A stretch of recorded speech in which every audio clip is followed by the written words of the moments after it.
What were you like when I was 25? Been in graduate school for 2 years. Well, you know, when I was 25 or so, I probably weighed about 138 pounds. I smoked like a pack of cigarettes a day.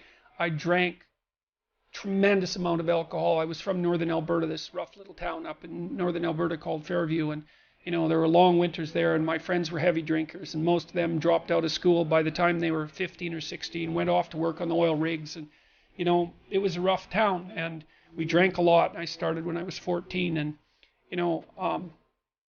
and so I had a lot of bad habits, let's say, and and I wasn't in great shape physically, and I was also still intellectually obsessed as I am now, and so that would have been in 85. But I decided around then, about 85, 84, something like that, maybe a little earlier, that I was really going to try to get my act together, and so I started doing that. First of all, I quit smoking. Well, that took a long time because I eventually had to quit drinking too in order to quit smoking, and I started working out, started playing sports, which I'd never done. I was a small kid. I'd been skipped a grade, and I was small for my age, so sports were never, especially team sports, were never really a domain of expertise for me. Although I skied and went trapping with my dad, and went, cross-country skiing and camping and all that.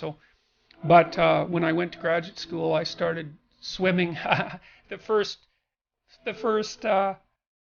physical exercise routine I did, I enrolled in a swimcercise course, I think it was called. So it was me and this like really overweight kid, and like these 60-year-old women and men, they could out-exercise me like mad. It was really embarrassing. Me and the overweight kid, we'd be just panting ourselves 3/4 to death at the end of the bloody workout, and these 60-year-old women who weren't in great shape were like, chatting away as if nothing was going on at all in the pool. So that was quite embarrassing, and as was going to the weight room, because when I started, I could barely bench press 75 pounds, and people used to keep coming over and helping me, which was the last thing I bloody well wanted, but certainly needed. And I got to the point where I could bench press 225 pounds. I think that was the best I did, and I gained about 30 pounds of muscle in a year and a half.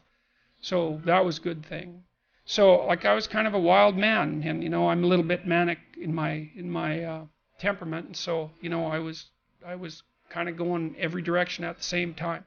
So, and I don't regret that. I had a fine time when I was a kid, but I needed really to get it because I was working on these hard problems that I've been discussing with all of you, and I've been working on them really, obsessively since I was probably about 18, maybe even earlier than that. And got to the point around 25 when I was in graduate school trying to get my PhD, so doing all my research. I published 15 papers by the time I graduated with my PhD, which was by a fairly large measure the most papers that any graduate student at that time had ever published at McGill. I think that's right. It might have been twice as many, or maybe twice as many, maybe even 3 times as many. And at the same time, I wrote Maps of Meaning, which was a terribly difficult thing to do, because I was writing about 3 hours a day doing that, and I couldn't do all that and continue with my misbehavior, my sort of what would you say, my